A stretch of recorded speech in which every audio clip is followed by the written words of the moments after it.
ជនសង្ស័យចំនួន3នាក់ជិះម៉ូតូម៉ាកប៊ីត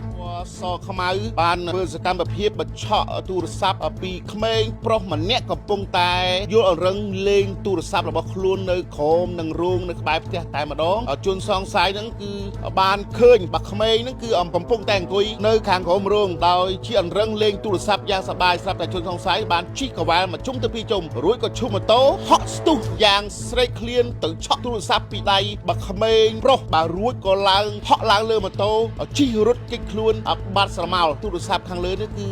ម៉ាក Oppo A16 ទូរស័ព្ទហ្នឹងគឺមិនអាចបងរំលោះទេបាទសម្រាប់ឲ្យកូនបាទលេងឥឡូវនេះត្រូវបានជនសង្ស័យមានគ្នា3នាក់បាទដែលបានធ្វើសកម្មភាពគឺឆក់យកបាត់ទៅហើយទីតាំងខាងលើគឺនៅក្នុងមូលដ្ឋានបាទសង្កាត់សំរងក្រោមបខណ្ឌពូ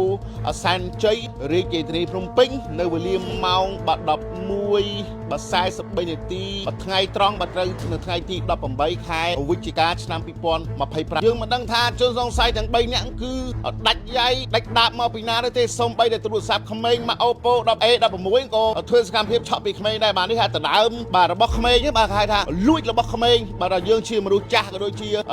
ជនសង្ស័យដែលជាចោរដោយស្រេកឃ្លានបាទសូម្បីតែទូរស័ព្ទក្មេងក៏ឆក់យកទៅពីគ្នាយកទៅផងដែរបាទឥឡូវនេះលឺសូថាក្មេងៗយំបើហៅទូរស័ព្ទបាទភ្លាមហ្នឹងគឺយើងឃើញតាមកាមេរ៉ាសុវត្ថិភាពដែលអ្នកជិតខាងបានបង្ហាញមកហ្នឹងគឺក្មេងៗក៏ធ្វើការស្រែកថាចោលដែរតែសារថាជនសង្ស័យដែលជាចោរបានឆក់ទូរស័ព្ទពីក្មេងគឺស្រេកឃ្លានពេកបាទដាក់មេប្រូចបាទរត់បាទ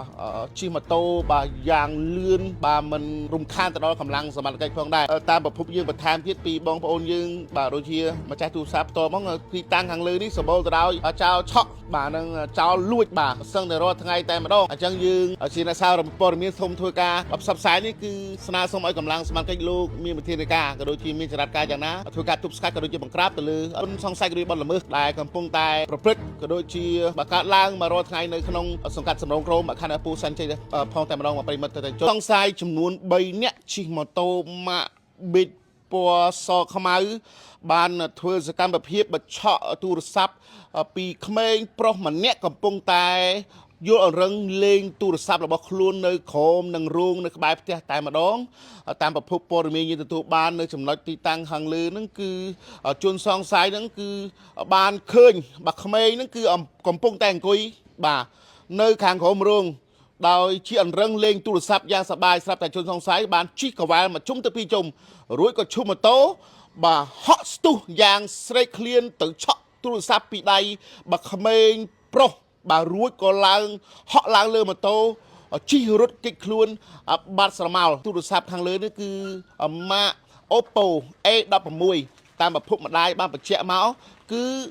ទូរស័ព្ទហ្នឹងគឺម្ដាយបងរំលោះទេបាទសម្រាប់ឲ្យកូនបាទលេងបាទឥឡូវនេះត្រូវបានជនសង្ស័យមានគ្នា3នាក់បាទដែលបានធ្វើសកម្មភាពគឺឆក់យកបាត់ទៅហើយពុកម៉ែបងប្អូនប្រិមិត្តទីតាំងខាងលើគឺនៅក្នុងមូលដ្ឋានបាទសង្កាត់សំរងក្រោមបខណ្ឌពូសែនជ័យរាជធានីភ្នំពេញនៅវេលាម៉ោង11:43នាទីបាទថ្ងៃត្រង់បាទត្រូវនៅថ្ងៃទី18ខែ